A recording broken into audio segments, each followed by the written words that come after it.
Mars അഥവാ ചൊവ്വ ഭൂമിയുമായി ഏറെ സമാനതകളുള്ള നമ്മുടെ ഭൂമിയുടെ അയൽക്കാരനായ ചുവന്ന ലോകം. ഒരു കാലത്ത് നമ്മുടെ ഭൂമിയെപ്പോലെ തന്നെ സമുദ്രങ്ങൾ നിറഞ്ഞ നീലഗ്രഹമായിരുന്ന ചൊവ്വ എങ്ങനെയായിരിക്കും കട്ടി കുറഞ്ഞ അന്തരീക്ഷവും മണൽക്കൂനകളും മലനിരകളും അഗ്നിപർവ്വതങ്ങളും നിറഞ്ഞ ചുവന്ന ലോകമായി മാറിയത്? പുരാതന കാലം മുതലേ മനുഷ്യൻ നിരീക്ഷിച്ചുകൊണ്ടിരുന്ന ഈ ചൊവ്വയിലാണ് നമ്മൾ ഏറ്റവും കൂടുതൽ പര്യവേഷണങ്ങൾ നടത്തിയിട്ടുള്ളത്. ചൊവ്വയിൽ താമസിക്കുന്നതിന് വേണ്ടി മനുഷ്യർ തയ്യാറെടുപ്പ് വരെ തുടങ്ങി. നമ്മുടെ ISROയുടെ അടക്കം ധാരാളം ബഹിരാകാശ പേടകങ്ങളും റോവർ വാഹനങ്ങളും മാർസിൻ്റെ അന്തരീക്ഷത്തിന് മുകളിലൂടെയും ഉപരിതലത്തിലൂടെയും നിരന്തരം നിരീക്ഷണങ്ങൾ നടത്തിക്കൊണ്ടേയിരിക്കുകയാണ്. അവയിലൂടെ അറിഞ്ഞ അത്ഭുതകരവും അവിശ്വസനീയവുമായ ആ കാഴ്ചകളെല്ലാമാണ് ഇന്ന് നമ്മൾ കാണാൻ പോകുന്നത്.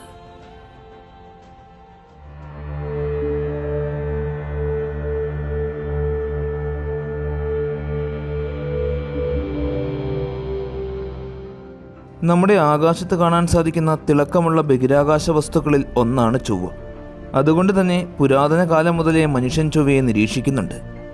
റോമാക്കാരുടെ യുദ്ധദേവനായ മാർസിൻ്റെ പേരാണ് അവർ ചൊവ്വ ഗ്രഹത്തിന് നൽകിയിരിക്കുന്നത്. സൂര്യനിൽ നിന്നുമുള്ള അകലത്തിൻ്റെ അടിസ്ഥാനത്തിൽ സൗരയൂഥത്തിലെ 4ാമത്തെ ഗ്രഹമാണ് ചൊവ്വ.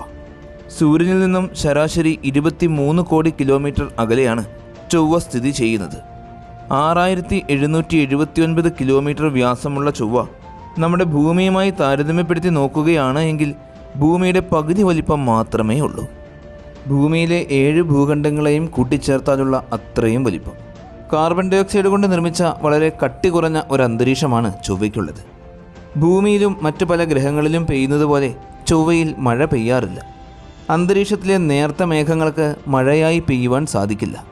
എന്നാൽ കോടിക്കണക്കിന് വർഷങ്ങൾക്ക് മുമ്പ് ചൊവ്വയിൽ ഭൂമിയിലേതുപോലെ തന്നെ ജലം മഴയായി പെയ്തിരുന്നു എന്നും ഉപരിതലത്തിലൂടെ ജലം ഒഴുകിയിരുന്നു എന്നും നമ്മൾ കണ്ടെത്തിയിട്ടുണ്ട്. ചൊവ്വയുടെ അന്തരീക്ഷത്തെക്കുറിച്ച് നമുക്കൊരു ധാരണ കിട്ടി. ഇനി ഉപരിതലം നോക്കുകയാണ് എങ്കിൽ ഭൂമിയുമായി ഒരുപാട് സമാനതകൾ നമുക്ക് കാണുവാൻ സാധിക്കും. ചൊവ്വയുടെ ഉപരിതലം മുഴുവനും പാറകളും മണൽക്കൂനകളും മലനിരകളും താഴ്വരകളും വറ്റി വരണ്ട് കിടക്കുന്ന തടാകങ്ങളും നിറഞ്ഞ മരുഭൂമി പോലെയാണ്. കൂടാതെ ധ്രുവപ്രദേശങ്ങളിൽ മഞ്ഞുപാളികളുമുണ്ട്. ഭൂമിയുമായി താരതമ്യപ്പെടുത്തുമ്പോൾ മാർസിന് ഭൂമിയേക്കാൾ ഗുരുത്വാകർഷണ ബലം ഒരുപാട് കുറവാണ്. ഏകദേശം ഭൂമിയുടെ 30% മാത്രമേ ഉള്ളൂ. ചൊവ്വയിൽ ധാരാളം അഗ്നിപർവ്വതങ്ങളെ നമുക്ക് കാണുവാൻ സാധിക്കും എങ്കിലും അതിൽ ഒരെണ്ണം പോലും ആക്റ്റീവ് അല്ല. സൗരയൂഥത്തിലെ എല്ലാ ഗ്രഹങ്ങളിലും വെച്ച് നോക്കിയാലും ഏറ്റവും വലിയ അഗ്നിപർവ്വതം സ്ഥിതി ചെയ്യുന്നത് ചൊവ്വ ഗ്രഹത്തിലാണ്. ചൊവ്വയുടെ ഉപരിതലത്തിൽ നിന്നും 21.9 കിലോമീറ്റർ ഉയരത്തിൽ സ്ഥിതി ചെയ്യുന്ന ഒളമ്പസ് മോൺസ് ആണ് ഈ അഗ്നിപർവ്വതം. അതായത് നമ്മുടെ എവറസ്റ്റ് കൊടുമുടിയുടെ ഏകദേശം ഇരട്ടിയോളം ഉയരം. ഇതിൻ്റെ ശരാശരി വ്യാസം 624 കിലോമീറ്ററുകളാണ്. അതായത് ഭൂമിയിലുള്ള പല രാജ്യങ്ങളെക്കാളും വലിപ്പമുണ്ട് ഈ അഗ്നിപർവ്വതത്തിന്. ഇതിൻ്റെ മുകളിൽ ലാവ പുറത്തേക്ക് ഒഴുകി വരുന്ന ഭാഗത്തിന് മാത്രം 85 കിലോമീറ്ററാണ് വ്യാസം. 3 കിലോമീറ്ററോളം ആഴവുമുണ്ട്. അതുപോലെ തന്നെ സൗരയൂഥത്തിലെ ഏറ്റവും വലിയ മലയിടുക്ക് അഥവാ ഗർത്തം സ്ഥിതി ചെയ്യുന്നതും ഈ ചൊവ്വയിലാണ്. ചൊവ്വയിലെ താർസിസ് എന്ന മേഖലയിൽ സ്ഥിതി ചെയ്യുന്ന വാലസ് മറൈനറീസ് എന്ന ഗർത്തത്തിന് 4000 കിലോമീറ്ററോളം നീളവും 200 കിലോമീറ്ററോളം വീതിയും 7 കിലോമീറ്ററിലേറെ ആഴവുമുണ്ട്. ചൊവ്വയുടെ അച്ചുതണ്ടിലെ ചെരിവും സ്വയം ഭ്രമണവും ഭൂമിയുമായി ഏറെ സമാനതയുള്ളതാണ്. ചൊവ്വ ഒരു തവണ ഭ്രമണം ചെയ്യുന്നത് ഏകദേശം 24 മണിക്കൂറുകളും 37 മിനിറ്റുകൾ കൊണ്ടുമാണ്. അതായത് നമ്മുടെ ഭൂമിയിലെ ഒരു ദിവസം. ഭൂമിയെപ്പോലെ തന്നെ ഏകദേശം 25 ഡിഗ്രിയോളം ചെരിഞ്ഞാണ് ചൊവ്വ സ്വയം ഭ്രമണം ചെയ്യുന്നത്. ഭൂമിയുടെ അയൽക്കാരനായ ഈ ചൊവ്വയ്ക്ക് ഭൂമിയുമായി ഇതുപോലെ സമാനതകളുണ്ട്. പ്രധാനമായും ചൊവ്വയുടെ ഉപരിതലം. ചൊവ്വയും ഭൂമിയെപ്പോലെ തന്നെ ഒരു റോക്കി പ്ലാനറ്റാണ്. അതായത് ഭൂമിയെപ്പോലെ തന്നെ പാറക്കെട്ടുകൾ നിറഞ്ഞ ഖരഭാഗമുള്ള ഗ്രഹം. പാറകളും മണൽക്കൂനകളും മലനിരകളും താഴ്വാരങ്ങളും വർഷങ്ങളോളമായി വറ്റി വരണ്ട് കിടക്കുന്ന ധാരാളം തടാകങ്ങളും മഞ്ഞുപാളികൾ നിറഞ്ഞു കിടക്കുന്ന ധ്രുവപ്രദേശങ്ങളും നിറഞ്ഞ ഉപരിതലം. ചൊവ്വ ഭൂമിയുടെ ഏറ്റവും അടുത്തെത്തിക്കഴിയുമ്പോൾ ഭൂമിയിൽ നിന്നുമുള്ള ദൂരം ഏകദേശം 6.2 കോടി കിലോമീറ്ററുകളാണ്. നമ്മുടെ ആകാശത്ത് നല്ല പ്രകാശത്തിൽ കാണാൻ സാധിക്കുന്നത് കൊണ്ട് തന്നെ പുരാതന കാലങ്ങൾ മുതലേ മനുഷ്യൻ നിരീക്ഷിച്ചു തുടങ്ങി. 1600കളിലാണ് ആദ്യമായി നമ്മൾ ദൂരദർശിനിയുടെ സഹായത്തോടെ ഈ ചൊവ്വയെ നിരീക്ഷിക്കുന്നത്. ഗലീലിയോ ഗലീലിയും കെപ്ലറുമായിരുന്നു ആ കാലഘട്ടത്തിൽ ഏറ്റവും കൂടുതൽ പഠനങ്ങൾ നടത്തിയത്. പിന്നീട് വർഷങ്ങൾ കഴിയുന്തോറും ഈ ചുവന്ന ലോകത്തെക്കുറിച്ച് പഠിക്കുന്നതിന് വേണ്ടി നമ്മൾ ചൊവ്വയുടെ സമീപത്തേക്ക് ധാരാളം പേടകങ്ങൾ അയച്ചിട്ടുണ്ട്. നമ്മുടെ ISROയുടെ മംഗളയാൻ അടക്കം ആകെ 18 സ്പേസ് മിഷനുകളാണ് ചൊവ്വയെ ഓർബിറ്റ് ചെയ്തുകൊണ്ടിരിക്കുന്നത്. ഇവയിൽ 7 എണ്ണം ഇന്നും ആക്റ്റീവാണ്. 2001 വിക്ഷേപിച്ച നാസയുടെ മാർസ് ഒഡീസി, 2003 വിക്ഷേപിച്ച ESAയുടെ മാസ് എക്സ്പ്രസ്, 2006 വിക്ഷേപിച്ച നാസയുടെ മാസ് റെക്കണൈസൻസ് ഓർബിറ്റർ എന്ന MRO, 2013 വിക്ഷേപിച്ച നാസയുടെ മേവൻ, 2016 വിക്ഷേപിച്ച ESAയുടെ എക്സോ മാസ് ട്രേസ് ഗ്യാസ് ഓർബിറ്റർ എന്ന TGO, 2021 വിക്ഷേപിച്ച UAE-SAയുടെ എമിറേറ്റ്സ് മാസ് മിഷൻ എന്ന ഹോപ്പ്, 2021 തന്നെ വിക്ഷേപിക്കപ്പെട്ട CNSAയുടെ ടിയാൻവെൻ-1 ഓർബിറ്റർ, അവസാനമായി 2013 വിക്ഷേപിച്ച നമ്മുടെ ISROയുടെ മംഗളയാൻ. അന്തരീക്ഷത്തിന് മുകളിലൂടെ ചൊവ്വയെ നിരന്തരം നിരീക്ഷിച്ചുകൊണ്ടിരിക്കുന്ന ഈ പേടകങ്ങൾക്ക് പുറമെ ചൊവ്വയുടെ ഉപരിതലത്തിലെ മണ്ണിലൂടെ സഞ്ചരിച്ചുകൊണ്ട് ചൊവ്വയെ നിരീക്ഷിക്കുന്നതിനു വേണ്ടി രൂപകൽപ്പന ചെയ്തിട്ടുള്ള റിമോട്ട് കൺട്രോൾഡ് മോട്ടോർ വാഹനങ്ങളായ മാർസ് റോവർ വാഹനങ്ങൾ ചൊവ്വയിലുണ്ട്. ഇതുവരെ 6 റോവർ വാഹനങ്ങളാണ് ചൊവ്വയുടെ ഉപരിതലത്തിലൂടെ വിജയകരമായി സഞ്ചരിച്ചിട്ടുള്ളത്. അമേരിക്കയിലെ നാസയുടെ ജെറ്റ് പ്രൊപ്പൽഷൻ ലബോറട്ടറിയുടെ നിയന്ത്രണത്തിലുള്ളവയാണ് അവയിൽ 5 എണ്ണം. ഇതുവരെ 8 റോവർ വാഹനങ്ങളാണ് ചൊവ്വയിൽ ഇറക്കിയിട്ടുള്ളത്. അവയിൽ റഷ്യ വിക്ഷേപിച്ച 2 റോവർ വാഹനങ്ങളും പരാജയപ്പെട്ടു. മറ്റ് 6 റോവർ വാഹനങ്ങളും ചൊവ്വയിൽ സുരക്ഷിതമായി തന്നെ ഇറങ്ങിയിട്ടുണ്ട്. 1997 ലാൻഡ് ചെയ്ത സുജൈനർ, 2004 ലാൻഡ് ചെയ്ത സ്പിരിറ്റ്, 2004 തന്നെ ലാൻഡ് ചെയ്ത ഓപ്പർച്യൂണിറ്റി, 2012 ലാൻഡ് ചെയ്ത ക്യൂരിയോസിറ്റി, 2021 ലാൻഡ് ചെയ്ത പെർസീവറൻസ്, ഇവയെല്ലാം നാസ വിക്ഷേപിച്ച റോവർ വാഹനങ്ങളാണ്. അവസാനമായി 2021 ലാൻഡ് ചെയ്ത ചൈനയുടെ സ്യൂറോങ്. ഇവയിൽ ക്യൂരിയോസിറ്റിയും പെർസീവറൻസ് റോവറും മാത്രമേ ഇപ്പോൾ ചൊവ്വയിലൂടെ സഞ്ചരിച്ച് പഠനങ്ങൾ നടത്തുന്നുള്ളൂ. ഈ പഠനങ്ങളിൽ നമ്മൾ വളരെ വിചിത്രവും അപൂർവവുമായ ഒരു പ്രതിഭാസം കണ്ടു. മാർസിലെ ഏറ്റവും ഉയരം കൂടിയ 2ാമത്തെ അഗ്നിപർവ്വതമായ ആസ്ക്രിയോ മോൺസിൻ്റെ മുകൾ ഭാഗത്ത് 110 കിലോമീറ്ററോളം വ്യാസമുള്ള വലിയൊരു ഡിപ്രഷനുണ്ട്. അതിനു മുകളിലാണ് ഈ പ്രതിഭാസം നടക്കുന്നത്. ആ ഡിപ്രഷനുള്ളിലുള്ള മണൽത്തരികളെല്ലാം സൂര്യൻ്റെ ചൂട് മൂലം അന്തരീക്ഷത്തിലേക്ക് ഉയർന്നു പൊങ്ങുകയും മണൽമേഘങ്ങളായി മാറി അന്തരീക്ഷത്തിലൂടെ സഞ്ചരിക്കുകയും ചെയ്യുന്നു. ഈ വലിയ അഗ്നിപർവ്വതം സ്ഥിതി ചെയ്യുന്നത് ചൊവ്വയിലെ ഏറ്റവും വലിയ പീഠഭൂമിയായ താർസിസ് പ്രദേശത്താണ്. ഈ പ്രദേശത്തിൻ്റെ വിസ്തീർണം ഏകദേശം 3 കോടി സ്ക്വയർ കിലോമീറ്ററോളം വരും. കോടിക്കണക്കിന് വർഷങ്ങൾക്ക് മുമ്പ് സംഭവിച്ച വലിയ അഗ്നിപർവ്വത വിസ്ഫോടനങ്ങളുടെ ഫലമായി പുറത്തേക്ക് ഒഴുകിയിറങ്ങിയ ലാവ തണുത്തുറഞ്ഞാണ് ഈ പ്രദേശം രൂപപ്പെട്ടത്. ഉപരിതലത്തിൽ നിന്നും 10 കിലോമീറ്ററോളം ഉയരത്തിലാണ് ഇതിൻ്റെ സ്ഥാനം.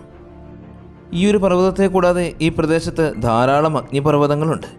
ആ അഗ്നിപർവ്വതങ്ങളുടെ വിസ്ഫോടനങ്ങളുടെ ഫലമായി പുറത്തേക്ക് ഒഴുകി വരുന്ന ലാവ മണ്ണിലൂടെ ഒഴുകി രൂപപ്പെട്ട കിലോമീറ്ററുകൾ നീളമുള്ള വലിയ തുരങ്കങ്ങൾ നമുക്കിവിടെ കാണാം.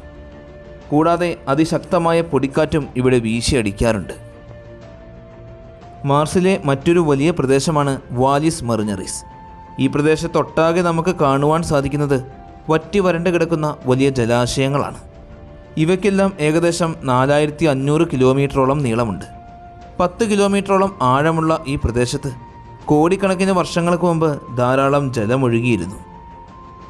അങ്ങനെ ഒരു കാലത്ത് ധാരാളം സമുദ്രങ്ങളാൽ നിറഞ്ഞ ഒരു നീലഗ്രഹമായിരുന്നു ചൊവ്വ. അപ്പോൾ ആ സമയത്ത് ചൊവ്വയിൽ ജീവനുണ്ടായിരിക്കാനുള്ള ഒരു സാധ്യതയുമുണ്ട്. നിറഞ്ഞു കിടന്നിരുന്ന കുളങ്ങളും നദികളും വലിയ കായലുകളുമെല്ലാം വറ്റി വരണ്ട് കിടക്കുന്ന കാഴ്ചയാണ് ഇന്ന് നമുക്ക് കാണുവാൻ സാധിക്കുന്നത്.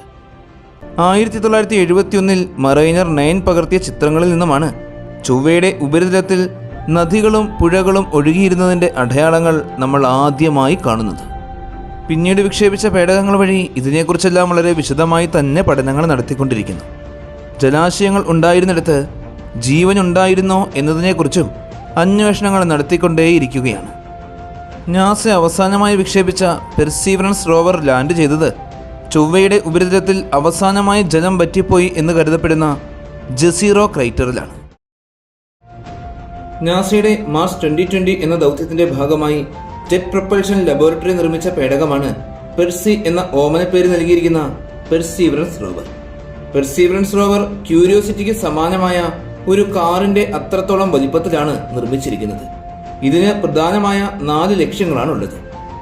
ചൊവ്വയെ വാസയോഗ്യമാക്കുവാൻ എത്രത്തോളം സാധ്യതയുണ്ട് എന്ന് അന്വേഷിക്കുക, ഇതിനായി സൂക്ഷ്മജീവികളുടെ നിലനിൽപ്പിനെ സഹായിക്കുന്ന മുൻകാല അന്തരീക്ഷ സാഹചര്യങ്ങളെക്കുറിച്ച് പഠിക്കുക, വാസയോഗ്യമായ ചുറ്റുപാടിൽ പ്രത്യേകിച്ച് കാലക്രമേണ അടയാളങ്ങളെ സംരക്ഷിക്കുവാൻ കഴിയുന്ന പ്രത്യേകതരം പാറകളിൽ സൂക്ഷ്മജീവികൾ ഉണ്ടായിരുന്നതിന്റെ തെളിവുകൾ ശേഖരിക്കുക, പാറ, മണ്ണ് എന്നിവയുടെ സാമ്പിളുകൾ ശേഖരിച്ച് അത് ചൊവ്വയുടെ ഉപരിതലത്തിൽ തന്നെ സൂക്ഷിക്കുക.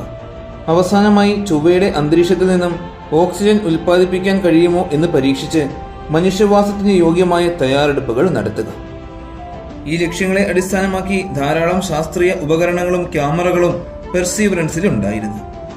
Planetary instrument for x ray lithochemistry എന്ന പിക്സൽ, ഉപരിതലത്തെ പരിശോധിക്കുന്നതിന് വേണ്ടി radar imager for Mars subspace experiment എന്ന റിംഫാക്സ്, മാർസ് എൻവയോൺമെന്റൽ ഡൈനാമിക് അനലൈസർ, അന്തരീക്ഷത്തിലെ കാർബൺ ഡയോക്സൈഡിൽ നിന്നും ചെറിയ അളവിൽ ഓക്സിജൻ ഉൽപ്പാദിപ്പിക്കുന്നതിനുള്ള മാർസ് ഓക്സിജൻ ഇസ്രോ എക്സ്പെരിമെന്റ് എന്ന പരീക്ഷണോപകരണം, ഇമേജിംഗ്, കെമിക്കൽ കോമ്പോസിഷൻ, പാറകളെക്കുറിച്ചുള്ള പഠനം എന്നിവയ്ക്ക് വേണ്ടിയുള്ള സൂപ്പർ ക്യാം, സൂം ചെയ്യുന്നതിനു വേണ്ടിയുള്ള സ്റ്റീരിയോസ്കോപ്പിക് ഇമേജിംഗ് സംവിധാനം, scanning habitable environment with lemon and luminescence for organic and chemicals എന്ന ഷെർലോക്ക്, ശബ്ദങ്ങൾ ശേഖരിക്കുന്നതിന് വേണ്ടിയുള്ള മൈക്രോഫോൺസ്, 23ഓളം ക്യാമറകൾ.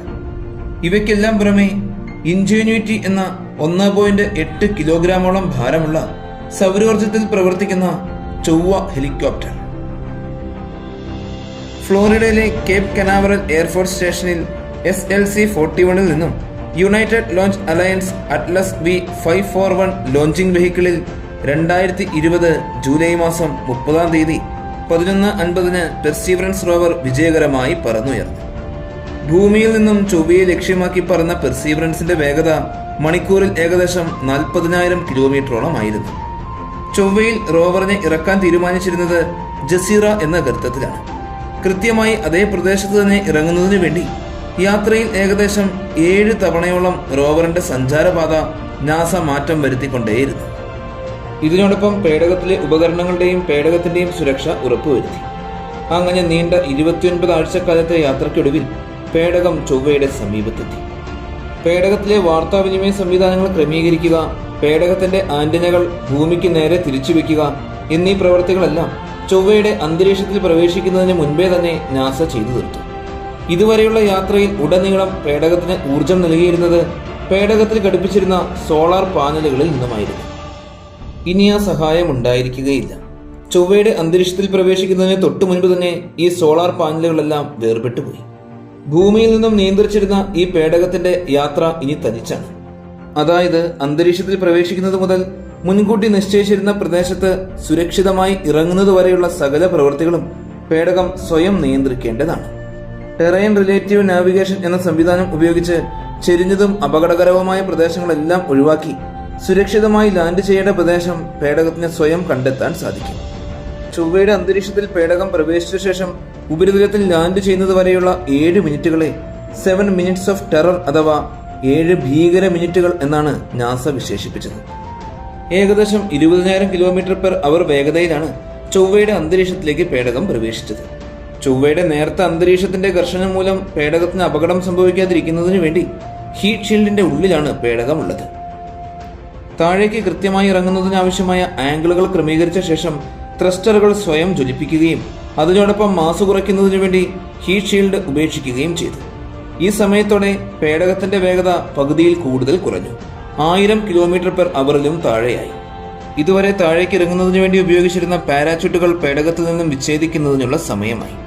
മുൻ ദൗത്യങ്ങളിൽ നിന്നും വളരെ വ്യത്യസ്തമായി മുൻകൂട്ടി നിശ്ചയിച്ചിരുന്ന പ്രദേശത്ത് കൃത്യമായി ഇറങ്ങുന്നതിനു വേണ്ടി റേജ് ട്രിഗർ എന്ന സാങ്കേതിക വിദ്യ ഉപയോഗിച്ചാണ് പാരാച്യൂട്ട് വിച്ഛേദിച്ചത്. പേടകത്തിലുള്ള ഉപകരണങ്ങൾ ശേഖരിച്ച വിവരങ്ങളിൽ നിന്നും AI-യുടെ സഹായത്തോടെ ഇറങ്ങേണ്ട സ്ഥലം തീരുമാനിച്ച ശേഷമാണ് ഈ ഒരു പ്രക്രിയ നടക്കുന്നത്. പാരാച്യൂട്ട് അടങ്ങുന്ന ഭാഗം പേടകത്തിൽ നിന്നും വേർപെട്ട ശേഷം സ്കൈ ക്രെയിൻ ലാൻഡിംഗ് സിസ്റ്റത്തിന്റെ റോക്കറ്റുകൾ ജ്വലിപ്പിച്ച് വേഗത കുറച്ച് പേടകം വളരെ സാവകാശം താഴേക്കിറങ്ങി. വേഗത കുറഞ്ഞ് മണിക്കൂറിൽ 3 കിലോമീറ്റർ മാത്രം വേഗതയിലെത്തി. അങ്ങനെ താഴേക്ക് പോകുന്ന സമയത്ത് സ്കൈ ക്രെയിനിലെ 20 അടിയോളം നീളമുള്ള വലിയ 3 കേബിളുകളിൽ തൂങ്ങിക്കിടന്ന് പതിയെ റോവർ തന്റെ ചക്രങ്ങൾ ലാൻഡിങ്ങിനായി തയ്യാറാക്കി. അങ്ങനെ അവസാനം പെർസീവറൻസ് റോവർ ചൊവ്വയുടെ ഉപരിതലത്തിൽ സ്പർശിച്ചു. റോവർ ലാൻഡ് ചെയ്ത ഉടനെ തന്നെ സ്കൈ ക്രെയിൻ ലാൻഡർ പേടകത്തിൽ നിന്നും വേർപെട്ട് പറന്നുപോയി ദൂരെ ഒരു ഭാഗത്ത് വീണു. പേടകം ചൊവ്വയിൽ ലാൻഡ് ചെയ്ത ഉടനെ തന്നെ തന്റെ കൺമുൻപിൽ കണ്ട ധാരാളം ചിത്രങ്ങൾ പകർത്തി നമുക്ക് അയച്ചു തന്നിരുന്നു. എന്നാൽ ഈ ചിത്രങ്ങളെല്ലാം ചൊവ്വയിൽ നിന്നും നമ്മുടെ സമീപത്തെത്തിയത് ഏകദേശം 11 മിനിറ്റുകൾക്ക് ശേഷമാണ്. ലാൻഡ് ചെയ്ത നിമിഷം മുതൽ ഇന്ന് വരെ ചൊവ്വയുടെ ധാരാളം ദൃശ്യങ്ങൾ നമുക്ക് അയച്ചു തന്നിട്ടുണ്ട്. ഈ ദൃശ്യങ്ങളെല്ലാം കാണുമ്പോൾ നമ്മൾ ചൊവ്വയിൽ പോയി നിന്ന് കാണുന്ന അതേ ഫീലാണ് ഉണ്ടാകുന്നത്. അത്രയ്ക്ക് മനോഹരമാണ് അവയെല്ലാം. പെർസീവറൻസ് റോവർ ഇറങ്ങി നിൽക്കുന്ന ഈ പ്രദേശമായ ജസീറോ ക്രൈറ്റർ കോടാനുകോടി വർഷങ്ങൾക്ക് മുമ്പ് ധാരാളം ജലം നിറഞ്ഞു കിടന്നിരുന്ന ചൊവ്വയിലെ വലിയൊരു തടാകമായിരുന്നു.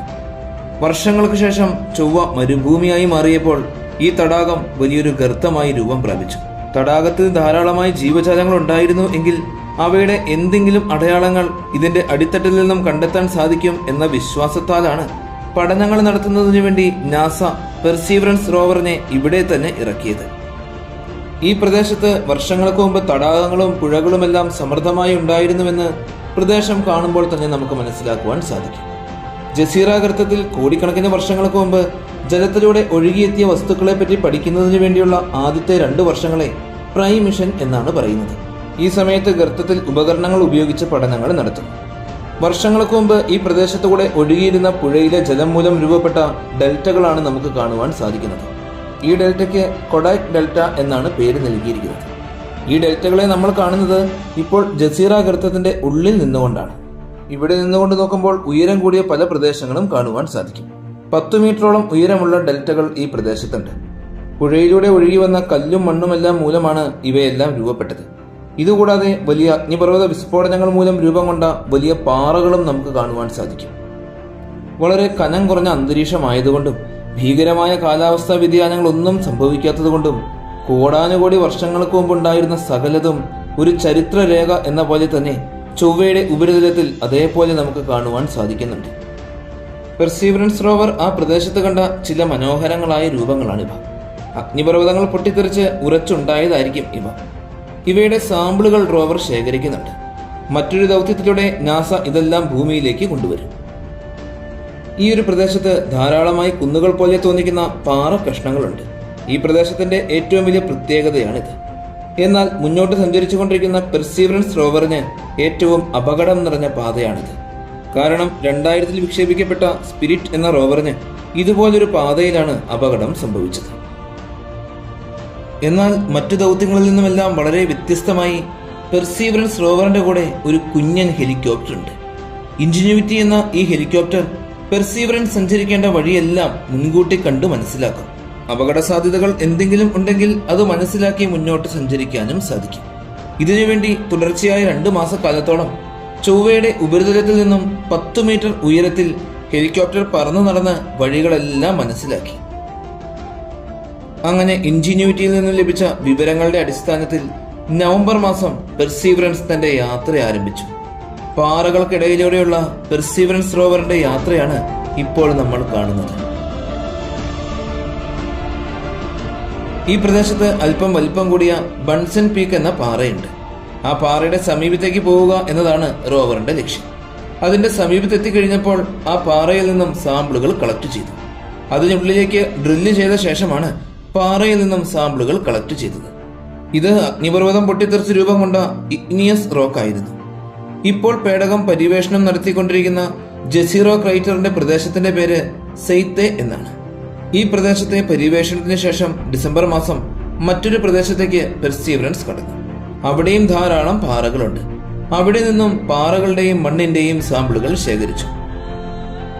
അങ്ങനെ സുരക്ഷിതമായി ലാൻഡ് ചെയ്ത ശേഷം പെർസീവറൻസ് റോവർ ചൊവ്വയുടെ ഉപരിതലത്തിലൂടെ പര്യവേഷണങ്ങൾ നടത്തിക്കൊണ്ടേയിരിക്കുകയാണ്. നാളിതുവരെ ചൊവ്വയുടെ ഉപരിതലത്തിൽ റോവർ 30 കിലോമീറ്ററിലധികം ദൂരം സഞ്ചരിച്ചു കഴിഞ്ഞു. കൂടാതെ പാറകളും മണ്ണുമെല്ലാമായി 24ഓളം സാമ്പിളുകളും ശേഖരിച്ചു. വിശദമായി തന്നെ ചൊവ്വയെ പഠിച്ചതിൽ നിന്നും ചൊവ്വയിൽ പണ്ട് ജലം ഒഴുകിയിരുന്നു എന്ന് വളരെ വ്യക്തമായി തന്നെ നമുക്ക് മനസ്സിലാക്കുവാൻ സാധിച്ചിട്ടുണ്ട്. അതുകൊണ്ട് തന്നെ നമ്മുടെ ഭൂമിയെ പോലെ ജലം നിറഞ്ഞ ഒരു നീലഗ്രഹമായിരുന്നു ചൊവ്വയും. എന്നാൽ ഇപ്പോൾ ചൊവ്വയിലെ ഈ ജലം മുഴുവൻ എവിടെ പോയി? ചൊവ്വ എങ്ങനെയായിരിക്കും ഒരു തുള്ളി ജലം പോലുമില്ലാതെ ഇന്ന് വറ്റി വരണ്ട മരുഭൂമിയായി മാറിയത്? നമ്മുടെ ഭൂമിയിൽ ജലം ദ്രാവക രൂപത്തിൽ നിലനിൽക്കുന്നതിനുള്ള കാരണം മനസ്സിലാക്കാം. ഇതിനുവേണ്ടി ഭൂമിയുടെ ആന്തരിക ഘടന നമ്മൾ മനസ്സിലാക്കിയിരിക്കണം. ഭൂമിക്ക് ആകെ 4 വ്യത്യസ്തങ്ങളായ ലെയറുകളാണുള്ളത്: inner core, outer core, mantle, crust. ഭൂമിയുടെ മധ്യഭാഗത്തെയാണ് ഇന്നർ കോർ എന്ന് വിളിക്കുന്നത്. 2442 കിലോമീറ്ററോളം വ്യാസമുള്ള ഈ അകക്കാമ്പ് സ്ഥിതി ചെയ്യുന്നത് ഉപരിതലത്തിൽ നിന്നും ഏകദേശം 6400 കിലോമീറ്ററുകൾക്കും 5120 കിലോമീറ്ററുകൾക്കും ഇടയിലുള്ള പ്രദേശത്താണ്. സാന്ദ്രത ഏറ്റവും കൂടുതലുള്ള നിക്കലും ഇരുമ്പും കൊണ്ടാണ് ഇന്നർ കോർ രൂപം കൊണ്ടിരിക്കുന്നത്. ഭൂമിയുടെ മറ്റു പാളികളെ അപേക്ഷിച്ച് ഈ അകക്കാമ്പാണ് ഏറ്റവും വേഗതയിൽ കറങ്ങുന്നത്. അകക്കാമ്പിന്റെ താപനില ഏകദേശം 5400 ഡിഗ്രി സെൽഷ്യസോളം വരും. അതായത് സൂര്യന്റെ ഉപരിതല താപനിലയുടെ അത്രത്തോളം. ഭൂമിയുടെ ഉപരിതലത്തിന്റെ 3 ലക്ഷം മടങ്ങ് മർദ്ദം കൂടുതലാണ് ഇന്നർ കോറിന്. അകക്കാമ്പിന്റെ തൊട്ട് പുറത്തുള്ള ഭാഗമാണ് ഔട്ടർ കോർ അഥവാ പുറംകാമ്പ്. ഇന്നർ കോറിലെ പോലെ തന്നെ ഇരുമ്പും നിക്കലും തന്നെയാണ് ഔട്ടർ കോറിലും ഉള്ളത്. എന്നാൽ അകക്കാമ്പിനെ അപേക്ഷിച്ച് പുറംകാമ്പ് ദ്രാവക അവസ്ഥയിലാണ് സ്ഥിതി ചെയ്യുന്നത്. ഏകദേശം 2260 കിലോമീറ്ററോളം കട്ടിയുള്ള ഈ ദ്രാവകപാളിക്കുള്ളിലുള്ള ലോഹങ്ങളുടെ ചലനം മൂലമാണ് ഭൂമിക്ക് അതിശക്തമായ മാഗ്നറ്റിക് ഫീൽഡ് ഉണ്ടായത്. സൂര്യനിൽ നിന്നും വരുന്ന ഹാനികരമായ റേഡിയേഷനെയും സൗരക്കാറ്റിനെയും എല്ലാം തടഞ്ഞു നിർത്തി ഭൂമിയെ സംരക്ഷിക്കുന്നത് ഈ മാഗ്നറ്റിക് ഫീൽഡാണ്. ഇത്രത്തോളം ശക്തിയേറിയ കാന്തിക മണ്ഡലം ഉള്ളതുകൊണ്ടാണ് ഭൂമിയിൽ കട്ടി കൂടിയ ഒരു അന്തരീക്ഷം നിലനിൽക്കുന്നത്. ഭൂമിയുടെ അന്തരീക്ഷത്തിന് ഏകദേശം 1 കിലോഗ്രാം പെർ സെന്റിമീറ്റർ സ്ക്വയറോളം മർദ്ദമുണ്ട്. അന്തരീക്ഷ മർദ്ദം ഇത്രത്തോളം അനുഭവപ്പെടുന്നത് കൊണ്ടാണ് നമ്മുടെ ഭൂമിയുടെ ഉപരിതലത്തിൽ ജലം ദ്രാവകാവസ്ഥയിൽ നിലകൊള്ളുന്നത്. നമ്മുടെ ഭൂമിയുമായി താരതമ്യപ്പെടുത്തുമ്പോൾ ചൊവ്വയുടെ അവസ്ഥ വളരെ വ്യത്യസ്തമാണ്. കോർ, മാന്റൽ, ക്രസ്റ്റ് എന്നീ 3 പാളികൾ ചേർന്നതാണ് ചൊവ്വയുടെ ആന്തരിക ഘടന. ഇരുമ്പ്, നിക്കൽ, സൾഫർ എന്നിവയാൽ നിർമ്മിതമായ ഏകദേശം 1830 കിലോമീറ്ററോളം വലിപ്പമുള്ള മധ്യഭാഗമാണ് ചൊവ്വയുടെ കോർ. ഇതിൽ പ്രധാനമായും നിറഞ്ഞിരിക്കുന്നത് ഇരുമ്പ് തന്നെയാണ്. 14 മുതൽ 17% വരെ സൾഫറും. ഈ കോർ ഭാഗികമായും ദ്രാവക അവസ്ഥയിലാണുള്ളത്. ഭൂമിയുടെ അകക്കാമ്പിൽ അടങ്ങിയിരിക്കുന്ന ലഘുമൂലക സാന്ദ്രതകളുടെ ഇരട്ടിയാണ് ഇതിന്റെ അകക്കാമ്പിലുള്ള ലഘുമൂലക സാന്ദ്രത. എന്നാൽ ഭൂമിയുടെ കോറിൽ നിന്നും തികച്ചും വ്യത്യസ്തമായി ചൊവ്വയുടെ കോർ ഇന്ന് ലോഹങ്ങളുടെ ഒഴുക്ക് നിലച്ച് നിർജീവമാണ്. അതുകൊണ്ട് തന്നെ ചൊവ്വയുടെ കോറ് വളരെയേറെ തണുത്ത അവസ്ഥയിലാണ് സ്ഥിതി ചെയ്യുന്നത്. ഇതുമൂലം ചൊവ്വയുടെ മാഗ്നറ്റിക് ഫീൽഡ് ഭൂമിയുമായി താരതമ്യപ്പെടുത്തി നോക്കുമ്പോൾ വളരെയേറെ ദുർബലമാണ്. അതുകൊണ്ട് തന്നെ സൗരക്കാറ്റ്, റേഡിയേഷൻ ഇവയെല്ലാം മൂലം ചൊവ്വയുടെ അന്തരീക്ഷം നശിച്ച് വളരെ നേർത്തതായി മാറി. കടന്നുപോകുന്ന ഓരോ സെക്കൻഡിലും ചൊവ്വയുടെ അന്തരീക്ഷം 100 ഗ്രാം വീതം നശിച്ചുകൊണ്ടിരിക്കുകയാണ്. ഭൂമിയുടെ അന്തരീക്ഷത്തെക്കാൾ 100 മടങ്ങ് കട്ടി കുറവാണ് ഈ അന്തരീക്ഷത്തിന്. ചൊവ്വയുടെ അന്തരീക്ഷത്തിലെ 95% കാർബൺ ഡൈ ഓക്സൈഡും 3% നൈട്രജനും 1.6% ആർഗൺ ഗ്യാസുമാണ്. കൂടാതെ ജലവും ഓക്സിജനും അന്തരീക്ഷത്തിൽ അടങ്ങിയിട്ടുണ്ട്. ഇത്രത്തോളം കട്ടി കുറഞ്ഞതുകൊണ്ട് തന്നെ വളരെ കുറഞ്ഞ അന്തരീക്ഷമർദ്ദം മാത്രമേ ചൊവ്വയിൽ അനുഭവപ്പെടുകയുള്ളൂ. ഭൂമിയുടെ ഉപരിതലത്തിലെ അന്തരീക്ഷമർദ്ദം ഏകദേശം 1 കിലോഗ്രാം പെർ സെന്റിമീറ്റർ സ്ക്വയർ ആണ് എന്ന് നമ്മൾ കണ്ടു കഴിഞ്ഞു.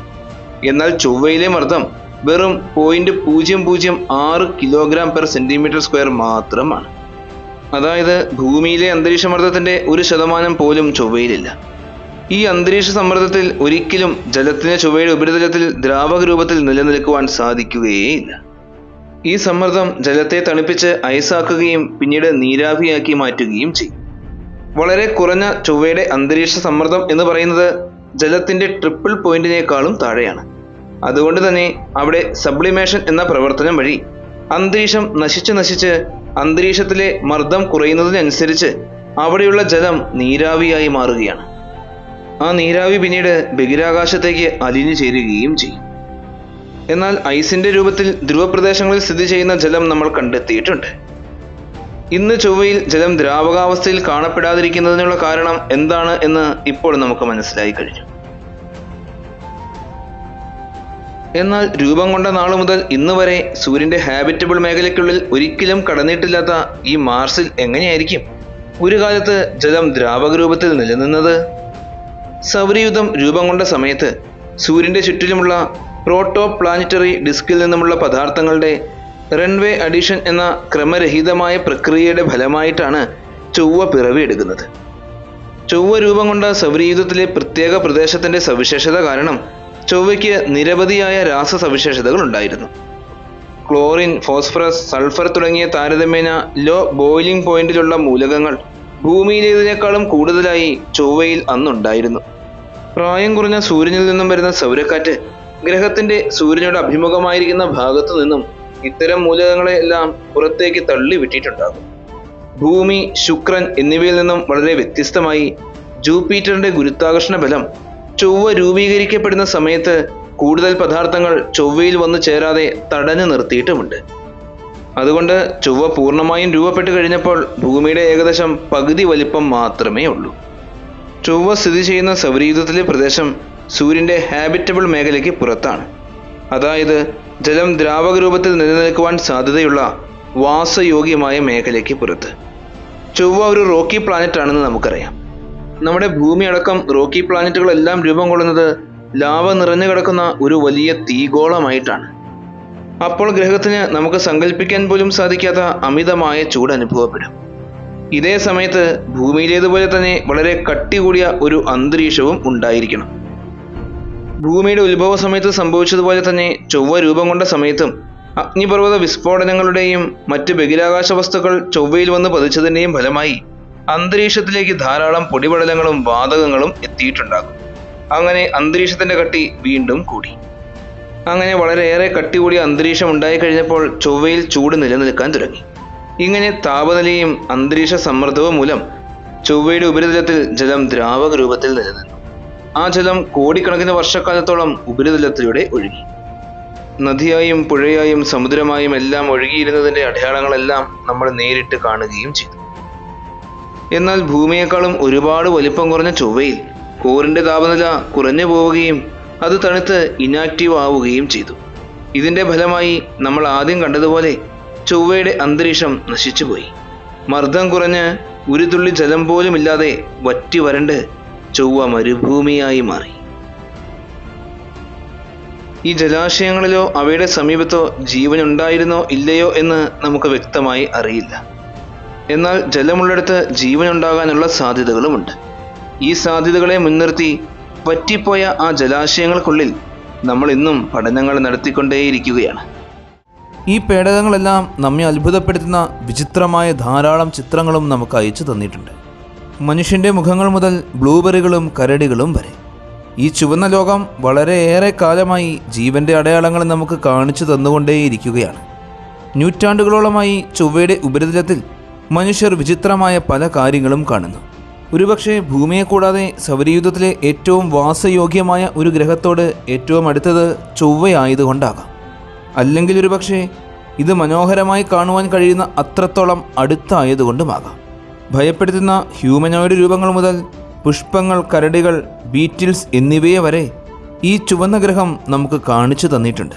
പുരാതന ജലാശയങ്ങളുടെ തെളിവുകൾ തേടി നാസ വിക്ഷേപിച്ച ക്യൂരിയോസിറ്റി റോവർ 2023 ഏപ്രിൽ മാസം ഒരു ചെറിയ ഇടവേളയെടുത്ത് ഗെഡീസ് വാലീസിൻ്റെ പൊടിയിൽ കിടക്കുന്ന ഒരു പഴയ ചൊവ്വയുടെ ഹാൻഡ് ബാഗിൻ്റെ പേജിലൂടെ കടന്നുപോയി. വളരെ വിചിത്രമായ ഒരു ഒബ്ജക്റ്റ്. ഒറ്റ പേജ് ഫ്രീസ് ചെയ്തതുപോലുള്ള ഒരു പുസ്തകം. ഒരു ചെറിയ പുസ്തകം തുറന്നു വെച്ചിരിക്കുന്നത് പോലെയാണ് നമുക്ക് കാണുവാൻ സാധിക്കുന്നത്. എങ്കിലും വാസ്തവത്തിൽ ഇത് ചെറിയൊരു പാറ മാത്രമായിരുന്നു. നാസയുടെ കണക്കനുസരിച്ച് ആകർഷകമായ ഈ ചെറിയ ബുക്ക് റോക്കിന് 1 ഇഞ്ച് വീതി മാത്രമേ ഉള്ളൂ. അടുത്തത് അരിസോണ സർവകലാശാല 2023 പങ്കിട്ട ഒരു ചിത്രമാണ്. വിചിത്രമായ ഒരു ഭീമാകാരമായ ടെഡി ബിയറിൻ്റെ മുഖമായിരുന്നു ഇത്. 2 കണ്ണുകളും ഒരു ബട്ടൺ മൂക്കും മുകളിലേക്ക് തിരിഞ്ഞിരിക്കുന്ന വായു. നാസയുടെ റിക്കണൈസസ് ഓർബിറ്ററിനെ നോക്കി ചിരിച്ചുകൊണ്ടിരിക്കുന്നു. എന്നാൽ ടെഡി ബിയറിനെ പോലുള്ള ഈ ചിത്രം യഥാർത്ഥത്തിൽ പുരാതനമായൊരു ഗർത്തത്തിൻ്റെ മധ്യഭാഗത്ത് തകർന്നു കിടക്കുന്ന ഒരു ചെറിയ കുന്നു മാത്രമാണ്. ഒരു ചെറിയ പവിഴപ്പുറ്റിലെ പോലെ തന്നെ പുറത്തേക്ക് ശാഖകളുള്ള അതിലോലമായ ധാതുപുഷ്പം. ഇതുപോലുള്ള ധാതു നിക്ഷേപങ്ങൾ ചൊവ്വയിൽ ഉടനീളം നമുക്ക് കാണുവാൻ സാധിക്കുന്ന സാധാരണ കാഴ്ചകളാണ്. അതിപുരാതന കാലത്ത് ജലം പാറകളുമായി കൂടിക്കലർന്നതിൻ്റെ ഫലമാണിത്. എന്നിരുന്നാലും പൂക്കളോട് സാമ്യമുള്ള ഈ കാഴ്ച അത്യപൂർവമാണെന്നാണ് നാസ പറയുന്നത്. 2022 ഫെബ്രുവരിയിൽ ക്യൂരിയോസിറ്റിയാണ് ഈ കാഴ്ച പകർത്തി നമുക്ക് അയച്ചു തന്നത്. 2007 ചൊവ്വയിലൂടെ സഞ്ചരിക്കുന്ന റോവർ സ്പിരിറ്റ് അതിൻ്റെ റെഡ് പ്ലാനറ്റ് ഹോമിൽ നിന്നും തികച്ചും വ്യത്യസ്തമായൊരു കാഴ്ച പിടിച്ചെടുത്തു. ഒരു മനുഷ്യൻ മുട്ടുകുത്തി പ്രാർത്ഥിക്കുന്ന കാഴ്ച. എന്നാൽ യഥാർത്ഥത്തിൽ ഗുസേവ് ക്രൈറ്ററിനുള്ളിലെ കൊളംബിയ ഹിൽ ശ്രേണിയുടെ അകത്തെ തടത്തിൽ സ്ഥിതി ചെയ്യുന്ന ഹോം പ്ലേറ്റ് എന്ന പീഠഭൂമിയിലെ കേവലം ഒരു പാറ മാത്രമാണ് ഈ പ്രാർത്ഥിക്കുന്ന മനുഷ്യൻ. ആ പാറ പാരിഡോളിയ കാരണമാണ് നമ്മുടെ തലച്ചോറിൽ മനുഷ്യരൂപത്തിലേക്ക് മാറിയത്. പാരിഡോളിയെക്കുറിച്ച് അവസാന ഭാഗത്ത് നമുക്ക് സംസാരിക്കാം. അടുത്തത് ചൊവ്വയിൽ കണ്ടിട്ടുള്ള അനിമൽ ട്രാക്കറുകളാണ്, അതായത് പാറയിൽ പതിഞ്ഞ ഫോസിലൈറ്റ് ട്രാക്കുകൾ. ഒരു കാലത്ത് ചൊവ്വയിൽ ജീവനുണ്ടായിരുന്നു എന്നതിൻ്റെ തെളിവുകളായിരിക്കുമോ ഇത്? 2018 ഒരു ഗവേഷകൻ ഇതുപോലെ വിവാദപരമായ അവകാശവാദങ്ങൾ ഉന്നയിച്ചിരുന്നു. ചൊവ്വയിലെ പാറയിൽ ക്രോസായി കാണുന്ന ഒരു അരിയുടെ വലിപ്പമുള്ള വടി പോലുള്ള ഘടനകളുടെ ചിത്രങ്ങൾ മുൻനിർത്തിയാണ് അദ്ദേഹം ഇങ്ങനെ പറഞ്ഞത്.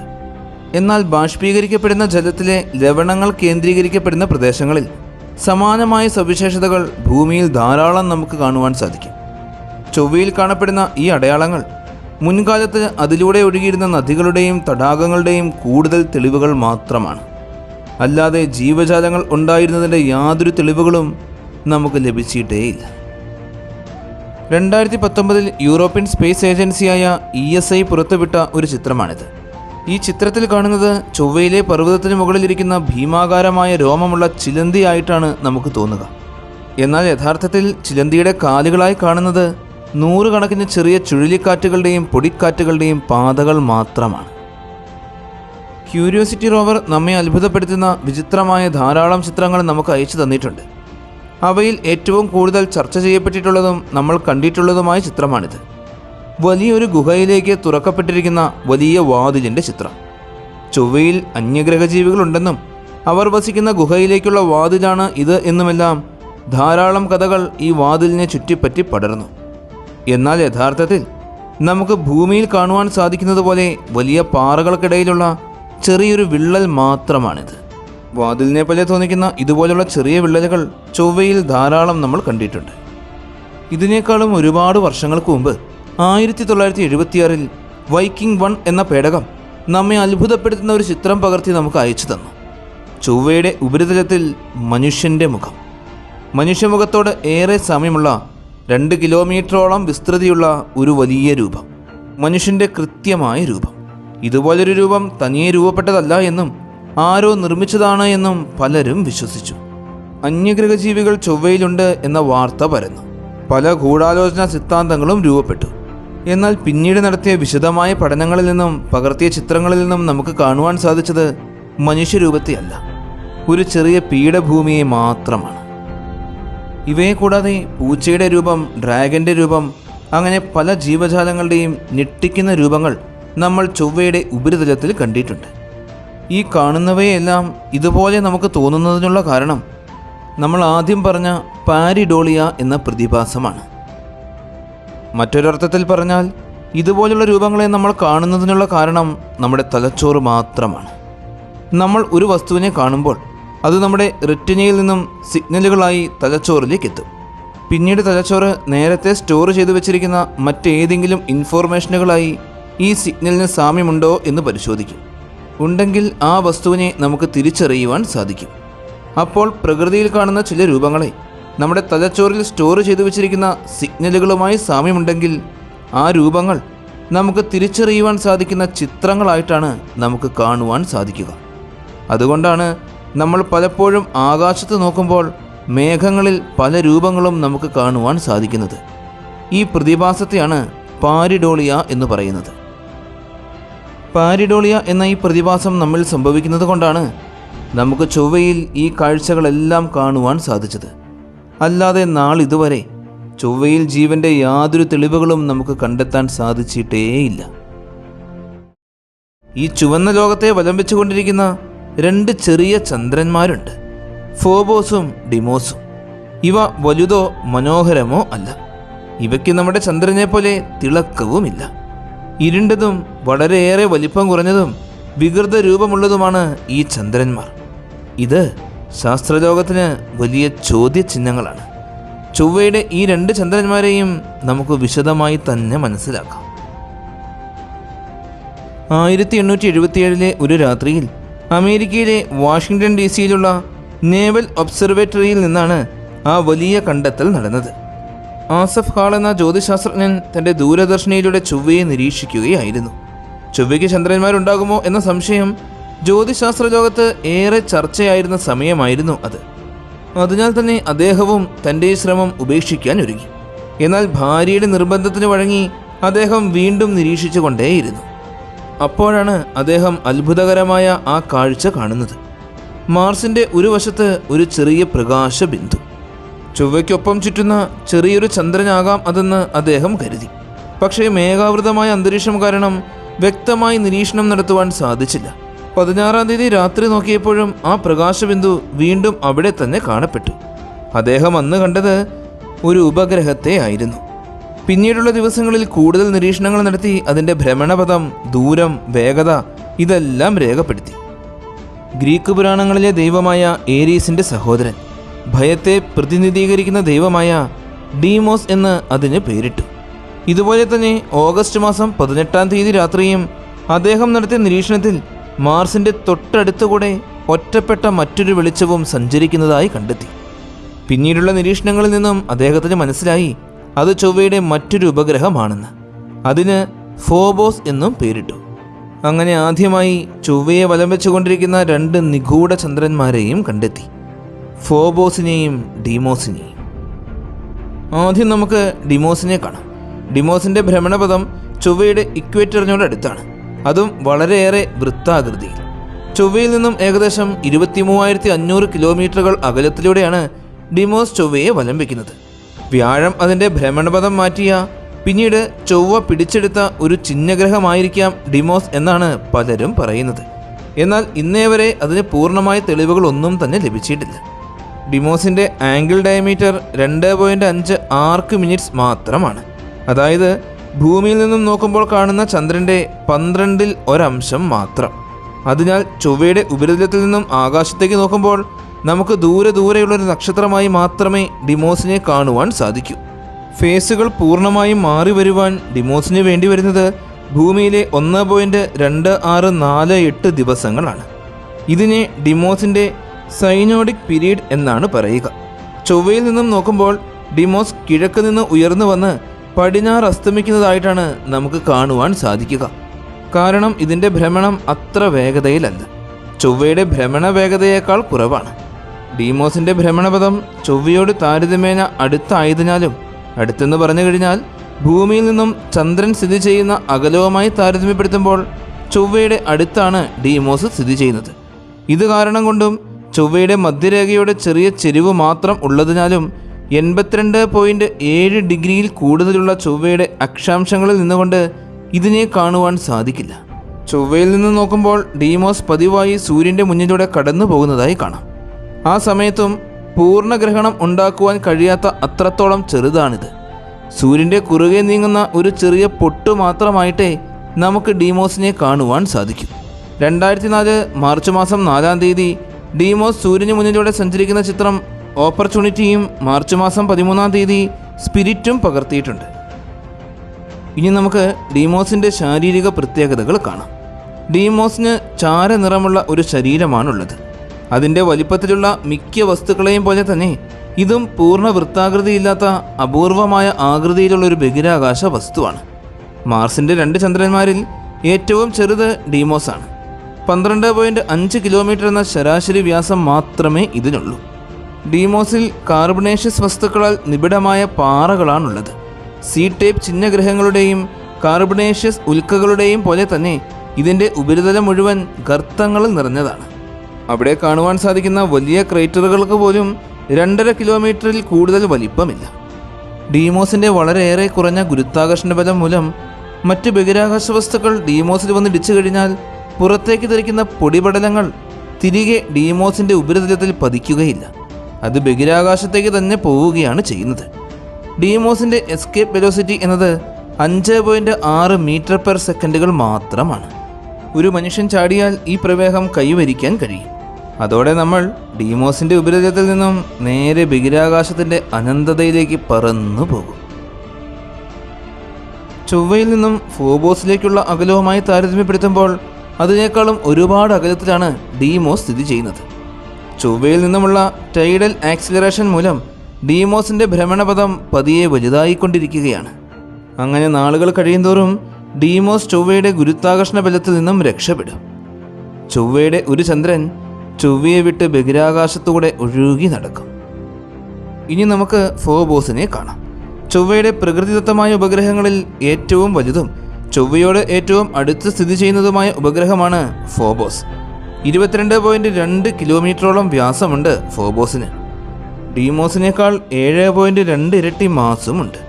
ഡീമോസിനെ പോലെ തന്നെ വൃത്താകൃതി അല്ലാതെ വികൃത രൂപിയാണ് ഫോബോസും.